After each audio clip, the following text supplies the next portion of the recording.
Orta Asya'nın uçsuz bucaksız bozkırlarında, rüzgarın esintisiyle savrulan otlar arasında tarih boyunca nice medeniyetler doğdu, büyüdü ve kayboldu. Bu topraklar sadece savaşların değil, aynı zamanda inancın, kültürün ve dayanıklılığın da beşiğiydi. İşte bu geniş coğrafyanın en güçlü iki halkı, Kırgızlar ve Karluklar, hem birbirleriyle hem de çevrelerindeki imparatorluklarla kurdukları ilişkilerle Orta Asya tarihinin yönünü değiştiren iki önemli Türk topluluğu oldular. Bugün onlardan bahsederken sadece iki kavmin hikayesini değil, aslında Türk dünyasının güç dengesini, dirilişini ve kültürel evrimini de anlatıyoruz. Kırgızlar tarih sahnesine çok erken dönemlerde çıktılar. Adları Çin kaynaklarında milattan önce 200'lere kadar uzanır. Onlara dair ilk bilgiler Çin'in kuzeyinde yaşayan ve Hunlarla ilişki kuran topluluklardan biri olduklarını gösterir. Soğuk Dağların insanı olan Kırgızlar, Sayan Dağları ve Yenisey Irmağı çevresinde yaşarlardı. Yaşam biçimleri tam anlamıyla bozkırın ruhunu yansıtırdı. At üstünde doğar, at üstünde yaşar, at üstünde ölürlerdi. Göçebe yaşam tarzı onları doğaya uyumlu, savaşta çevik ve zorluklara karşı dayanıklı hale getiriyordu.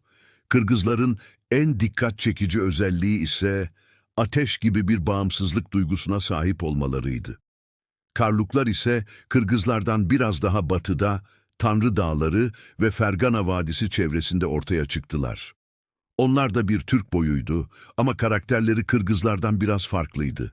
Karluklar daha çok ticaretle, diplomasiyle ve yerleşik hayata geçişle tanındılar. Onların toprakları İpek yolunun tam kalbinde yer alıyordu.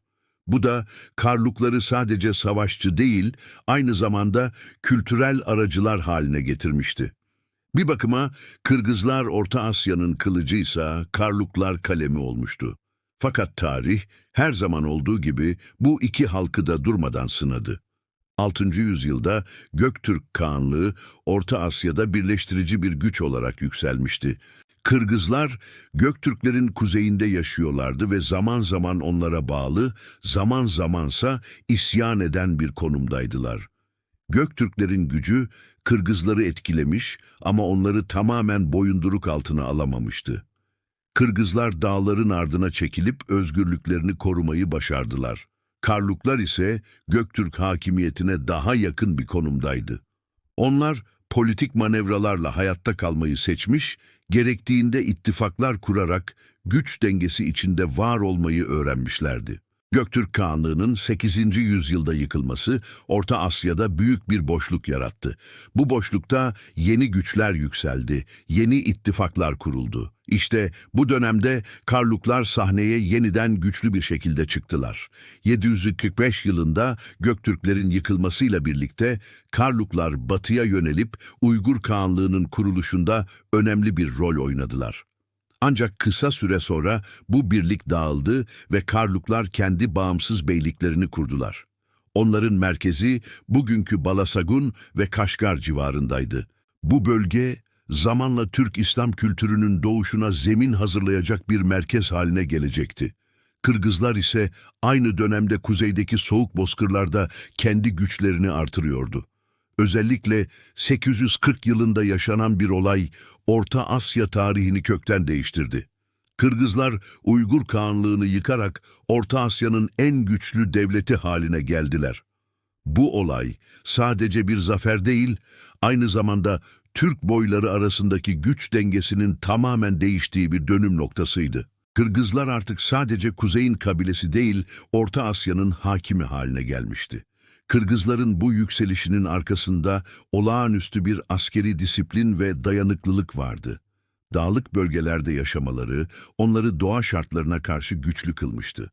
Soğuk, kar, açlık, yorgunluk, bunların hiçbiri bir Kırgız savaşçısını durdurmazdı. Onların savaş tarzı ani baskınlara, hızlı geri çekilmelere ve çevik manevralara dayanıyordu. Uygurların şehirli, yazılı kültürüne karşılık Kırgızlar, doğanın çocuklarıydı.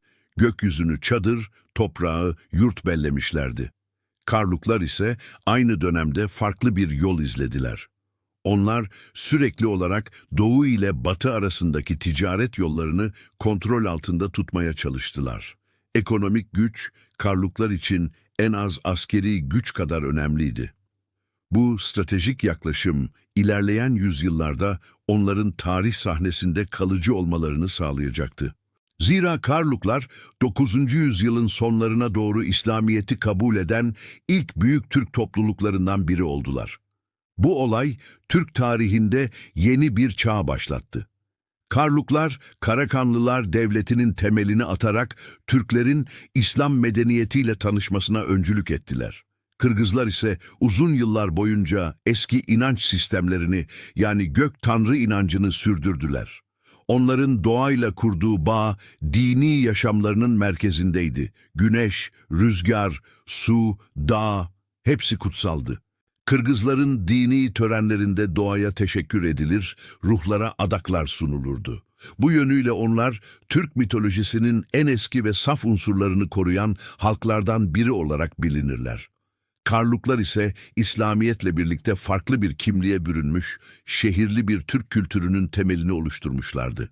Bu iki halkın tarihindeki en dikkat çekici noktalardan biri de siyasi zekalarıyla askeri güçlerinin birbirini tamamlamasıdır. Karluklar zaman zaman Çin, Tibet, Araplar ve diğer Türk boyları arasında diplomasi yürütürken Kırgızlar genellikle doğrudan savaşmayı tercih ettiler.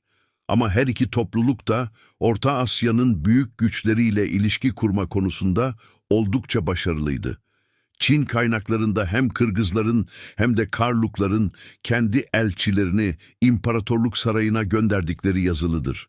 Bu da onların sadece savaşçı değil, diplomatik olarak da aktif olduklarını gösterir. 9. yüzyıldan itibaren Kırgızların egemenliği Orhun bölgesinden Yenisey Vadisi'ne kadar genişledi. Ancak bu kadar büyük bir coğrafyayı yönetmek kolay değildi. Zamanla iç çekişmeler başladı. Ayrıca güneyde yükselen Karakanlılar, Karluk kökenli, bölgesel bir süper güç haline gelmişti. Kırgızlar kuzeyin soğuk dağlarında, Karakanlılar ise güneyin verimli topraklarında hüküm sürüyordu. Böylece Orta Asya'da iki farklı Türk dünyası oluştu. Biri göçebe ve doğayla iç içe, diğeri şehirli ve İslam medeniyetinin parçası. Kırgızlar, Orta Asya'da güçlerini uzun süre korusalar da 13. yüzyıla gelindiğinde Moğolların yükselişi her şeyi değiştirdi.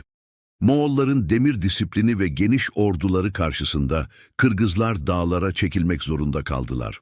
Ancak hiçbir zaman tamamen yok olmadılar. Kültürlerini, dillerini ve geleneklerini koruyarak bugüne kadar ulaşmayı başardılar. Bugün Kırgızistan halkı o kadim bozkır savaşçılarının torunları olarak varlığını sürdürüyor. Karluklar ise tarih sahnesinden Karakanlılar Devleti aracılığıyla uzun yıllar boyunca etkili olmaya devam ettiler. Karakanlılar döneminde Kaşgarlı Mahmut gibi büyük bilginler yetişti. Divan-ı Lügati Türk adlı eseriyle Kaşgarlı Mahmut sadece dilin değil, Türk kültürünün de mirasını yazıya geçirdi. Bu mirasın kökeninde ise Karlukların yerleşik, eğitimli ve medeniyete açık yapısı yatıyordu. Kırgızlar ve Karlukların hikayesi aslında iki farklı Türk kimliğinin hikayesidir. Biri göçebe, özgür ve doğayla bir bütün. Diğeri yerleşik, bilgili ve şehir kültürünün temsilcisi. Ama her ikisinin de özünde aynı ruh vardır. Bağımsızlık, onur ve dayanıklılık. Orta Asya tarihini anlamak, bu iki topluluğu anlamaktan geçer. Çünkü onlar, Türk dünyasının hem kuzey hem güney yüzünü temsil ederler.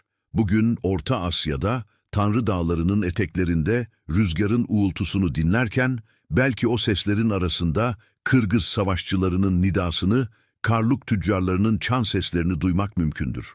Zaman değişmiş, imparatorluklar yıkılmış, sınırlar çizilmiş olabilir. Ama o eski ruh hala Bozkır'ın rüzgarında dolaşır. Kırgızlar ve Karluklar tarihin sadece iki adı değil, bir milletin iki yönüdür. Biri göğe bakan, diğeri toprağa kök salan. Ama ikisi de aynı halkın çocuklarıdır. Onların hikayesi bize şunu öğretir: güç sadece kılıçta değil, bilgelikte de yatar. Karluklar bunu ilimle, Kırgızlar ise cesaretle göstermiştir. Ve her ikisi de Türk tarihinin o sonsuz zincirinde birbirine bağlanmış iki altın halkadır.